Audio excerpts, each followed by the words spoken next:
اعوذ باللہ من الشیطان الرجیم بسم اللہ الرحمن الرحیم حامیم تنزیل الکتاب من اللہ العزیز العلیم غافر الذنب وقابل التوب۔ یہاں سے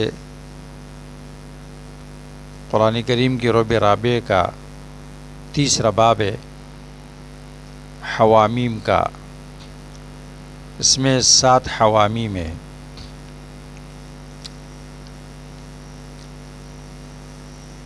یہ مستقل باب ہے۔ اس میں 7 صورتیں ہیں: سورۃ مومن، سورۃ فصلت، سورۃ شورى، سورۃ زخرف، سورۃ دخان، سورۃ جاثیہ، سورۃ احقاف۔ ان سب کو حوامیم کہا جاتا ہے۔ عبداللہ بن مسعود رضی اللہ تعالیٰ عنہ فرماتے ہیں کہ الحامیم دیباج القرآن، حوامیم دیباج القرآن ہے، ریشم ہے۔ ابن عباس رضی اللہ تعالیٰ عنہما فرماتے ہیں ان لکل شیء لبابا ولباب القرآن الحوامیم۔ ہر چیز کا ایک لب لباب ہوتا ہے، خلاصہ ہوتا ہے۔ قرآن کریم کا لباب اور خلاصہ یہ حوامیم ہے۔ یہ صورتیں قرآن کریم کی 2 پاروں میں موجود ہے اور یہ پے در پے ہے، بغیر فاصلے کے، بالترتیب ہے۔ نزول کے اعتبار سے بالترتیب ہے۔ سورہ مومن یہ نزول کے اعتبار سے 60 نمبر ہے، تو آگے پھر 61، 62، 63، 64، 65، 66 تک ہے۔ یہ صورتیں جیسے ایک باب کہلاتی ہے اور بالترتیب ہے، پے در پے ہے، اس میں قدر مشترک ہے۔ ان 7 صورتوں میں قدر مشترک ہے اور یہ اکثر مقاصد میں یہ مشترک ہے۔ سب سے پہلے قدر مشترک ان صورتوں میں یہ ہے کہ یہ تمام صورتیں مکی ہے۔ نمبر 2، سب کی شروع میں قرآن کریم کی قیمت، قدر و عظمت کا بیان ہے۔ مثال کے طور پر سورۃ غافر آیت نمبر 2 میں، سورہ فصلت آیت نمبر 2 میں، سورہ شورى آیت نمبر 3 میں، زخرف آیت نمبر 2 میں، دخان آیت نمبر 2 میں، جاثیہ آیت نمبر 2 میں، احقاف آیت نمبر 2 میں، یہ 2 مقاصد ذکر کیے گئے۔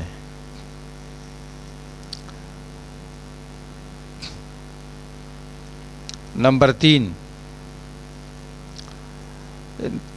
سب میں موسیٰ علیہ السلام کا تذکرہ ہے اور موسیٰ علیہ السلام کا اپنی قوم کو دعوت دینے کا بیان ہے۔ سورۃ مومن یا سورۃ غافر اس کے آیت نمبر 23 میں ہے، اور سورۃ فصلت یا حامیم سجدہ اس کی 40 نمبر آیت میں ہے، شورى 13 میں ہے، زخرف 46 میں ہے، دخان 18 میں ہے، اور جاثیہ 16-17 میں ہے، اور احقاف آیت نمبر 12 میں یہ ذکر کیا گیا ہے۔ چوتھا قدر مشترک یہ ہے کہ اس میں دین کے اندر تفرقے کو خطرناک قرار دیا گیا ہے، اس کا خطرہ ذکر کیا گیا ہے۔ یہ مقصد، یہ قدر مشترک سورۃ فصلت میں 45 نمبر آیت میں، شورى 10 میں ہے، زخرف 63 میں ہے، جاثیہ 17 میں ہے۔ 5واں قدر مشترک ان صورتوں میں یہ ہے کہ اس میں نبوت کے منتقل ہونے کا تذکرہ ہے کہ نبوت اور رسالت بنی اسرائیل سے اب منتقل ہو گئی محمد صلی اللہ علیہ وسلم، نبی محمد صلی اللہ علیہ وسلم کی امت کی طرف۔ یہ مقصد سورۃ شورى آیت 13 میں ہے، جاسیہ 18 میں ہے، احقاف 12 میں ہے۔ چھٹا قدر مشترک ان صورتوں میں یہ ہے مہلت دینا اور اسی طرح عفو و درگزر کرنے کا بیان۔ سورۃ شورى میں 23 نمبر آیت میں ہے، زخرف 89 میں ہے، دخان 59 میں ہے، جاسیہ 14 میں ہے، احقاف 35 میں ہے۔ یہ ان تمام صورتوں میں قدر مشترک ہے، یہ مضامین، اور یہ 7 صورتیں سب کی سب اس موضوع کے گرد گھومتی ہے کہ نبی صلی اللہ علیہ وسلم کی امت کو اپنے پیغمبر کی یہ رسالت اور اس کی ذمہ داری سونپی گئی۔ انہوں نے اس ذمہ داری کو اٹھا لیا اور اس کی طرف دعوت کی ذمہ داری بھی اٹھا لی۔ رسالت اور دعوت اور ان دونوں کی مسئولیت اور ذمہ داریاں اس امت نے اٹھا لی ہے۔ یہ تو مشترک مضامین ہے، لیکن ہر صورت کے اندر پھر دعوت کی اسلوب، دعوت کی اسالیب، اسی طرح بعض وصیتیں الگ الگ ہے اس شخص کے لیے جس کو اس ذمہ داری کے اٹھانے کا حکم دیا گیا ہے۔ تو ہر صورت کی اپنی بھی خصوصیات ہے، اور قدر مشترک ان تمام صورتوں میں یہ امور تھے جن کا ہم نے ذکر کر لیا۔ ذرا سورۃ فاتحہ سے لے کر حوامیم تک اس بات کا بیان ہو گیا کہ اللہ تعالیٰ ہر چیز پر قادر ہے، سب کچھ کرنے والی ذات اللہ کی ہے، سب کچھ جاننے والی ذات اللہ کی ہے، تو عبادت بھی اسی کے لیے کرو۔ سورہ زمر میں فرمایا فاعبد اللہ مخلصا لہ الدین، اور سورۃ مومن میں اس بات کا بیان ہوگا کہ فادعوا اللہ مخلصین لہ الدین۔ عبادت کا اہم جز وہ پکار ہے، پکارنا عبادت ہے، دعا عبادت ہے، بلکہ دعا کا مغز ہے۔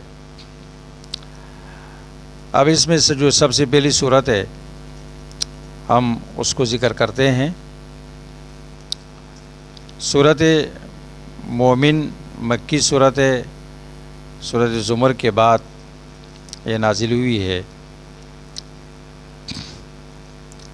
نزول کے اعتبار سے یہ 60 نمبر صورت ہے۔ یہ صورت 3 ناموں سے موسوم ہے، غافر، حامیم مومن اور الطول۔ صورت 3 ناموں سے موسوم ہے، غافر، حامیم مومن، الطول۔ غافر اس کا نام اس لیے ہے کہ یہ پہلی صفت ہے کہ اللہ تبارک و تعالیٰ نے اس صفت سے اپنے آپ کو موصوف کیا ہے، غافر الذنب۔ حامیم مومن اس کو اس لیے کہا جاتا ہے کہ اس میں آل فرعون کے رجل مومن کا قصہ ہے، یہ قصہ کسی اور صورت میں موجود نہیں ہے۔ الطول بھی اس کو کہا جاتا ہے، طول کا معنی انعام، فضل، تو یہ اس لیے ہے کہ اس صورت میں اللہ کی وسیع فضل پر، اپنے بندوں پر اللہ کی وسیع فضل و کرم پر تنبیہ ہے۔ صورت کا پہلی صورت کے ساتھ ربط، نمبر 1، اس میں پہلی صورت میں شرک فی العبادت پر رد تھا، تو اس صورت میں شرک فی الدعا پر رد ہے، اور دعا ہی عبادت ہے، تو یہ تخصیص بعد تعمیم ہو گئی۔ نمبر 2، پہلی صورت میں تخویف دنیاوی کا بیان تھا اجمالاً، اس میں تخویف دنیاوی کا بیان ہے فرعون کے واقعہ کے ساتھ کہ فرعون کو کس طرح ہلاک کیا گیا ہے۔ نمبر 3، پہلی صورت میں مشرکین کی شرک کا بیان تھا توسل کے عقیدے کے ساتھ کہ وہ توسل کے عقیدے سے شرک کرتے ہیں، تو اس صورت میں اس عقیدے کے بارے میں ان کی جدال اور جھگڑے کا ذکر ہے کہ وہ اس کے لیے لڑتے ہیں جھگڑتے ہیں۔ سورت کا دعویٰ بنیادی مقصد اثبات توحید فی الدعاء، پکار اللہ کے لیے خاص ہے، اور یہ 7 مرتبہ اس میں ذکر کیا گیا ہے۔ آیت نمبر 12 میں، 14 میں، 20 میں، 43 میں، 60 میں، 65 میں اور 74 میں، اور شرک کے 4 اقسام پر رد ہے۔ شرک فی العلم، فی التصرف، فی العبادت، اور شرک فی البرکات، اور 8 دلائل عقلیہ ہے، اور فرعون کی ہلاکت کا واقعہ ہے، اس کی قوم کی ہلاکت کا واقعہ ہے۔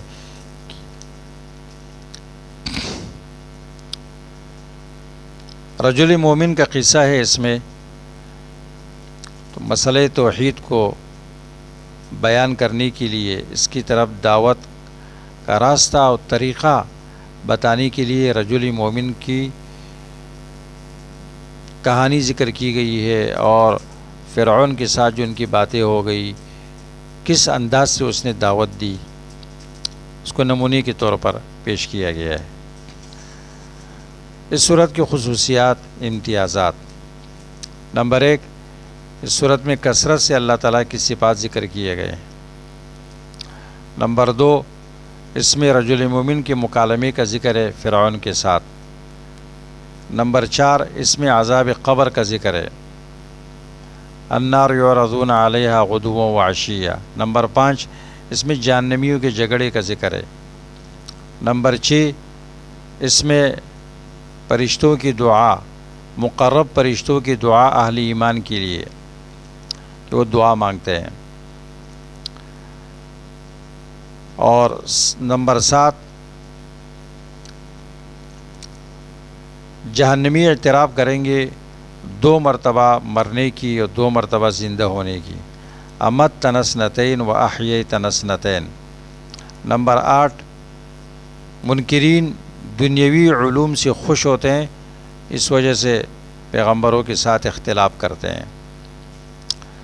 تو سورت کا خلاصہ یہ ہے کہ سورت میں اللہ کی طرف سے ایک پیغام آیا، تنزیل الکتاب، اور اس اللہ کی صفات یہ ہے، عزیز حکیم، غافر الذنب، قابل التوب، شدید العقاب، ذی الطول۔ ختم پیغام کیا ہے؟ لا الہ الا اللہ، لا الہ الا ہو۔ انکار کس نے کیا؟ ان کو اللہ نے ہلاک کیا، اور جنہوں نے اس کو مانا تو اللہ تعالیٰ ان کو جنت میں داخل کریں گے، اور حاملین عرش فرشتے ان کے لیے دعا کرتے ہیں کہ یا اللہ ان کو، ان کی اولاد کو، ان کی بیویوں کو عذاب سے بچا دے۔ وَيَسْتَغْفِرُونَ الَّذِينَ يَحْمِلُونَ الْعَرْشَ وَمَنْ حَوْلَهُ يُسَبِّحُونَ بِحَمْدِ رَبِّهِمْ وَيَسْتَغْفِرُونَ لِلَّذِينَ آمَنُوا رَبَّنَا وَسِعْتَ كُلَّ شَيْءٍ رَحْمَةً لِلَّذِينَ۔ حاملین عرش فرشتے ان کے لیے دعا کرتے ہیں۔ یہ اتنا عظیم مسئلہ ہے۔